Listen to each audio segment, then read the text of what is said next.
வணக்கங்கள். பதிவு செய்வது ராமராஜ்.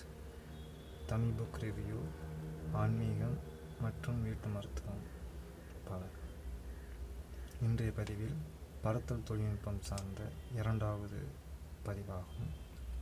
முதலில் தந்த அந்த 2 நிலைகளும் நமது அப்துல் கலாம் எழுதிய அக்னி சிறகுகள் என்ற இதில் அவர் குறிப்பிட்டிருக்கின்றார். திப்பு சுல்தான் காலத்தில் உபயோகப்படுத்தப்பட்டதாக விமானங்கள், அந்த வரைபடங்கள் எல்லாம் அவர் நினைவுபடுத்தியிருக்கின்றார்.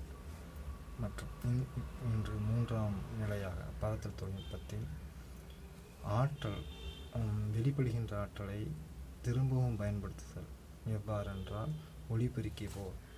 இதற்கு தற்பொழுதைய நிலையில் டஸ்ட் SCC